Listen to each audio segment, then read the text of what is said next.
Bonjour, bonjour. D'abord, peut-être comme il est de coutume, nos questions au gouvernement. Cet après-midi, ce sera Soumia Bouroua, députée de la Seine-Saint-Denis, qui posera une question sur, suite au meurtre dans la mosquée de la Grande Combe, au-delà du fait lui-même, du climat qui a généré ce meurtre, ce climat islamophobe, ce sentiment d'avoir deux poids, deux mesures selon la nature des crimes, selon la nature des morts. Voilà, sachant que ce matin, en conférence des présidents, la présidente de l'Assemblée nationale, soutenue d'ailleurs par les représentants du Rassemblement national, a refusé une minute de silence pour le jeune Aboubacar Cissé, ce que nous avons vivement regretté par la voix d'Emeline Kabidi, qui nous représentait ce matin à la conférence des présidents. Voilà. Bon, donc notre question cet après-midi sera sur ce sujet, et demain, par la voix de Karine Lebon, députée de La Réunion, nous poserons une question sur le chikungunya, mais peut-être que Emeline en dira un peu plus parce qu'elle connaît mieux le sujet que moi. Bien évidemment, nous allons nous exprimer aussi très fortement dans les prochains jours sur ArcelorMittal, sur les vagues de licenciements dans un certain nombre d'industries, notamment aussi une grande verrerie qui a plusieurs implantations dans le Gard, dans le Puy-de-Dôme, et qui va licencier, avec comme caractéristique, que ce soit pour ArcelorMittal ou pour cette verrerie ou pour d'autres grands licenciements économiques dans le monde de l'industrie, c'est qu'à chaque fois, c'est le cas pour ArcelorMittal et la verrerie, ce sont des entreprises qui font des profits, qui rémunèrent des dividendes, qui touchent des financements publics à travers le crédit impôt recherche ou les aides publiques, et qui néanmoins restructurent, licencient. C'est ce qu'on peut appeler d'une certaine manière des licenciements boursiers, c'est-à-dire qu'ils ne sont pas justifiés par une difficulté économique, mais par la recherche d'aller vers encore davantage de profit. Je rappelle que notre groupe avait déposé une loi, et elle est toujours sur le bureau de l'Assemblée nationale, pour interdire les licenciements boursiers, et on voit bien que c'est de plus en plus d'actualité, donc nous n'hésiterons pas à la réactiver. Emeline, un mot ? Bonjour à toutes et à tous.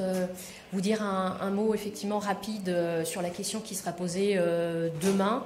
Donc Karine Lebon portera la voix du groupe GDR sur la question du chikungunya.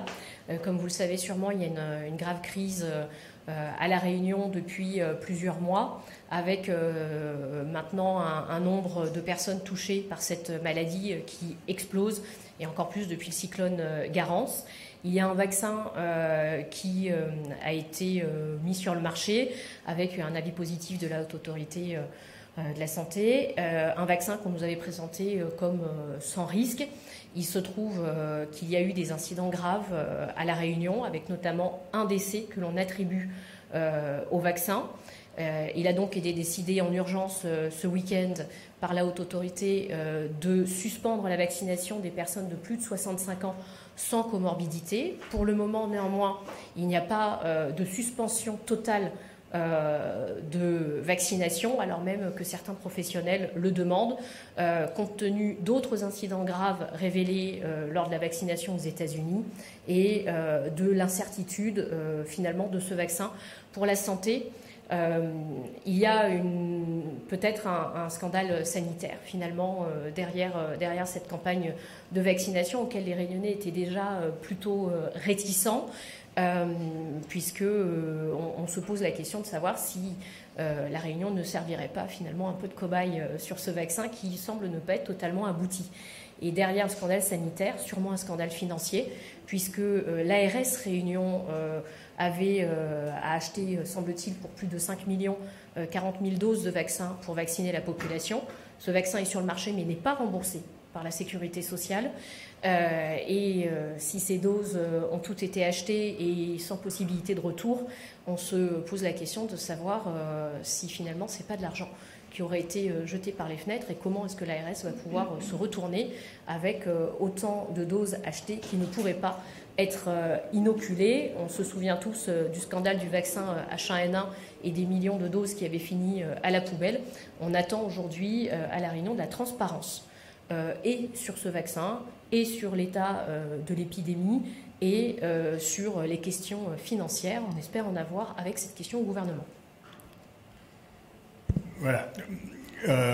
Avec nous, Nicolas Sansu, qui, pour notre groupe, a suivi la proposition de loi sur les déserts médicaux et donc qui va vous dire quelques mots, notamment sur l'attitude du gouvernement. Oui, juste, bonjour à tous. Juste un petit mot pour vous dire que nous serons encore extrêmement mobilisés les 6 et 7 mai pour la fin de l'étude de la proposition de loi que nous avons co-signé, dont je fais partie, puisque j'étais un des initiateurs avec Guillaume Garot, Favnec, Adrien Clouet, et j'en passe, et des meilleurs. Et donc on est extrêmement mobilisés pour une chose très simple, c'est que nous sommes du côté des patients. Et qu'aujourd'hui, le gouvernement doit cesser de céder au lobby des professionnels de santé et remettre de l'égalité républicaine sur les territoires. Et ça passe forcément par une dose de régulation. Je rappelle, la régulation, elle n'est pas sauvage. Hein. C'est de dire que les médecins n'auront pas le droit de s'installer sans autorisation là où il y a des territoires surdotés. C'est-à-dire, allez, on va le dire, Nice, un petit peu la Côte d'Azur, l'arc atlantique, un petit peu Paris quand même en tant que ville. Pour le reste, il n'y a pas beaucoup de territoires qui sont surdotés. Et donc, ça veut dire que sur ces territoires-là, quand une plaque est mise par terre parce qu'il y a un départ en retraite ou une cessation d'activité, il y a possibilité d'avoir une plaque. Partout ailleurs, vous avez la liberté d'installation. Donc, je trouve que le discours ambiant n'est pas bon et que la réponse du gouvernement est complètement ubuesque. Annoncer 2 jours par mois dans un territoire sous-doté de la part de tous les médecins, ça veut dire que déjà, celles et ceux qui sont dans les territoires sous-dotés, je ne vois pas pourquoi on les enverrait dans d'autres territoires sous-dotés. Et puis ensuite, les autres, j'ai proposé, puisque moi j'habite dans le département du Cher, on a un petit aéroport à Bourges. J'ai proposé un pont aérien entre Nice et Bourges pour qu'on puisse nous amener des médecins, comme ça se fait quand même entre Dijon et Nevers. Il ne faut jamais l'oublier qu'en ce moment, on a des médecins du CHU de Dijon qui viennent faire des piges à Nevers en avion. Et évidemment, c'est remboursé par l'ARS. Je veux le dire parce qu'au moment où on a le plan de stabilité à moyen terme des finances de l'État, ce qui doit être donné à l'Europe pour donner toute notre bonne volonté, et où on explique qu'on va baisser le déficit public et la dette publique, je pense qu'à un moment, il faut arrêter de raconter des histoires. Et je rappelle aussi que les médecins, les professionnels de santé, il y en a plein qui sont déjà régulés, que ce soit les pharmaciens, les chirurgiens dentistes depuis peu, les sages-femmes, les kinés, qui eux ont des endroits où ils doivent s'installer, où ils peuvent s'installer, et que les médecins sont payés par l'assurance maladie, c'est-à-dire les cotisations sociales et la CSG de tous les Français. Et donc il y a un moment où ça fait partie aussi, je dirais, de notre communauté de vie, de montrer que les médecins peuvent aussi faire quelques efforts. Voilà. Merci. Est-ce qu'il y a des questions? Oui. Il y a annoncé ce matin que vous aviez déposé une proposition de résolution pour demander l'abrogation de la réforme des retraites au gouvernement. Oui. Vous le confirmez? C'est à quelle échéance? Oui, alors on confirme qu'effectivement on a une résolution qui a été déposée. Elle sera inscrite dans notre niche parlementaire du 5 juin. Donc on devrait être à peu près au terme du conclave. Il n'y a plus personne. Il y a déjà plein de cardinaux qui sont partis d'ailleurs. Mais voilà, donc oui. Et pourquoi une résolution?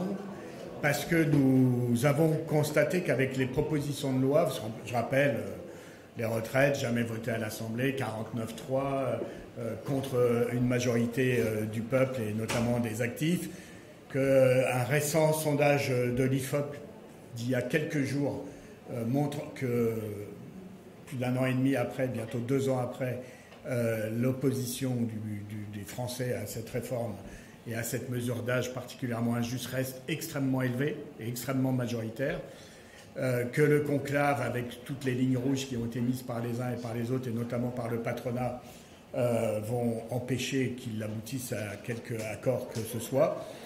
Et donc, pourquoi une résolution? Parce que ça empêchera ce qu'on a pu constater lors de débats de propositions de loi sur le sujet, c'est-à-dire l'obstruction du bloc central qui a tout fait pour que ces propositions de loi ne soient pas votées.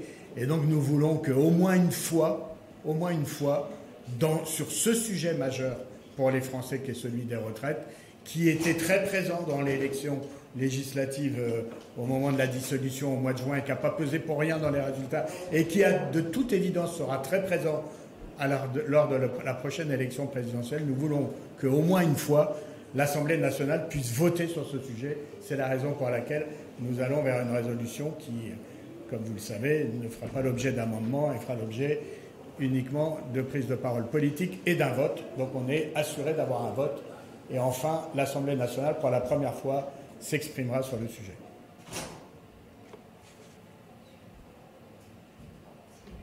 Pour une fois, avec Garou, vous avez été surpris par la réaction des organisations de profession Non, ça fait longtemps qu'on les a rencontrés. On sait quels sont les avis des médecins, mais je pense qu'ils font erreur, y compris vis-à-vis de leurs confrères qui sont dans les territoires sous-dotés, parce qu'aujourd'hui, on arrive à un épuisement de ces professionnels de santé au sein des territoires sous-dotés. Donc, ne serait-ce que par solidarité entre eux, ce serait bien d'accepter ce que l'on propose. Et puis l'autre chose, c'est que c'est pas la mesure magique et miracle, mais ça fait partie d'un ensemble. Et par exemple, la première année de médecine dans toutes les préfectures, comme c'est demandé, c'est un des sujets majeurs pour que les jeunes de ces territoires accèdent plus facilement aux études de médecine et reviennent chez eux, parce qu'on sait que ça fait partie des identifiants qu'on a vus pour faire en sorte d'améliorer la présence médicale dans les territoires, notamment ruraux. Donc voilà, donc ça c'est des choses, aujourd'hui on est dans un jeu de rôle un peu compliqué, et je crois que les médecins se trompent, parce qu'aujourd'hui on nous dit ça va empêcher les jeunes de s'installer. Vous savez combien s'installent au sortir des études de médecine? Ils sont 12%. Donc franchement, c'est pas ça qui les empêche de s'installer. Aujourd'hui, il n'y a pas la PPL Garot, il n'y a pas la régulation telle qu'on l'a proposée, et pourtant déjà ils ne s'installent pas. Donc il y a bien d'autres considérations, notamment comment on fait l'exercice regroupé de la médecine, comment on sécurise les patients dans un parcours de soins, tout ça qu'il faut mettre en œuvre. Et je crois que notre proposition de loi est beaucoup plus intelligente que les propositions du gouvernement, qui a été obligé de venir sur le terrain, parce que sinon il est battu, et il le sait. D'ailleurs, à l'Assemblée nationale, l'article 1 a été voté, et dans la population, c'est 90% des gens qui comprennent qu'on ne peut pas en rester là. Donc le gouvernement essaye aujourd'hui de détricoter la PPL de manière anticipée. Je crois qu'il n'y parviendra pas. Je vous remercie.